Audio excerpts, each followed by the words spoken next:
Welcome to the Sage Thought Leadership Podcast, championing the unsung heroes of business, accountants. Well, hi, everyone, and welcome to our podcast. I'm Ed Kless, and with me today is Robin Hall. She is the founder and principal consultant of VARC Solutions. Welcome to the Sage Thought Leadership Podcast. Thanks for having me on today. Well, we are here live at Scaling New Heights 2023 on the show floor, and I want to know, why do you do what you do? So my main reason for doing what I do is, when I started business, my goal was letting my clients get back to their business. So that's been my tagline since the beginning. It's on my door. It's letting you back to your business. So my clients went into business for a specific reason. They had a purpose. They had a passion. And accounting was probably not that passion. And so they know how to fix tools. They know how to move inventory. They know how to do whatever it is that they're doing. And so, but they don't know the back end. They don't know the invoicing. They don't know the sales tax. They don't know all the other things and the rules and requirements that go into that. And so if I can take that burden off of their shoulders and I can help them with that, then they can focus on their passion and they can make that grow. Talk to me a little bit more about that, about why you think it's so important. What have you experienced with them telling you how important it is for them to get back to their business?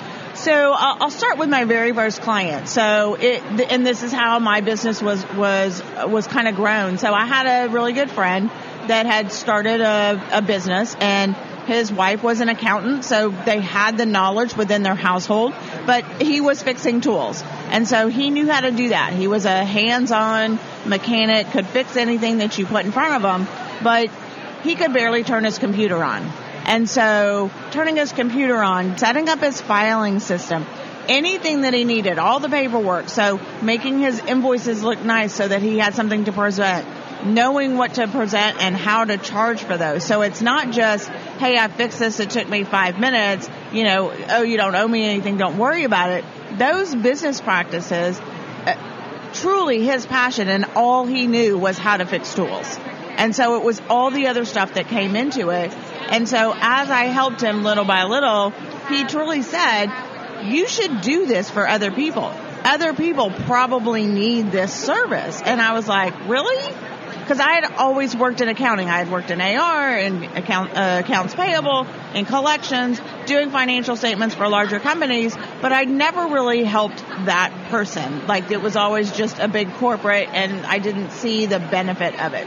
So seeing that benefit, seeing the change in somebody and the weight lifted off of their shoulders meant a lot to me. And then somebody else actually saying, you should really do this. This is helpful. Other people need this service. So it kind of grew from there.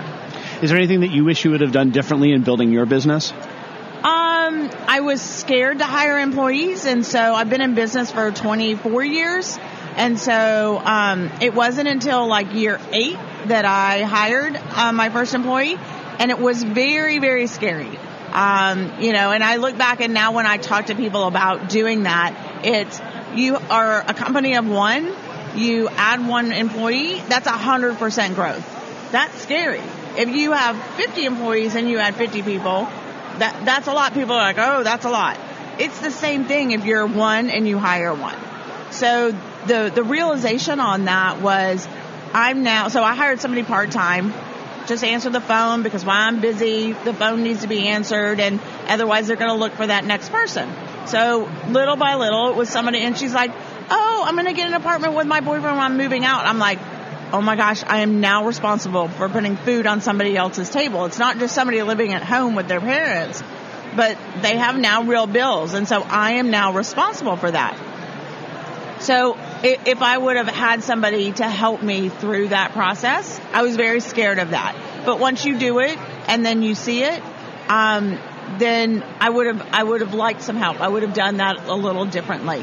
The other thing on hiring with that I would have done differently is, once I got another technical person like me, is I tried to brain dump everything I knew and say, replicate me. Here, I need another me. Where you can't do that. You have to do it slowly. You have to do piece by piece. And hey, I do these 12 things. And when I onboard somebody, I need to take 1/12 of that and give it to that person and not try and replicate. So hiring, I probably would have done a little bit differently. But that's probably the scariest thing that I've done in my business is be responsible for others. And now we're a firm of 20 people. So I got the habit of it.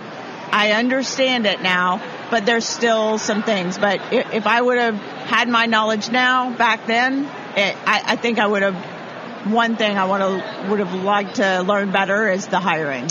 And Robin, we have an exit question that we ask all of our guests, and that is, who is a hero of yours and why are they a hero? So I don't know that I have a specific person that's a hero.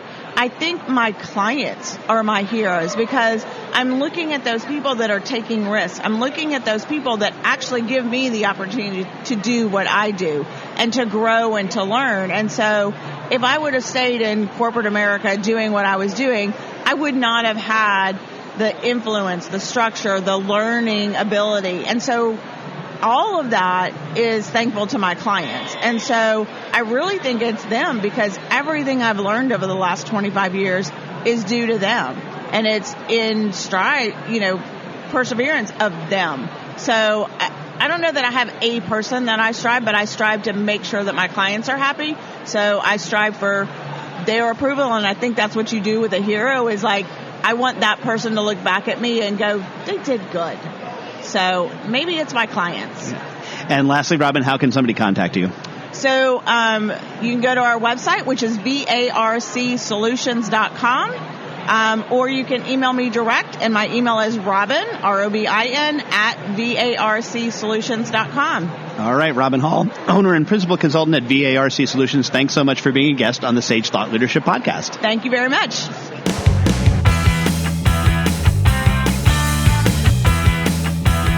Review and subscribe by searching your podcast player of choice for Sage Thought Leadership Podcast.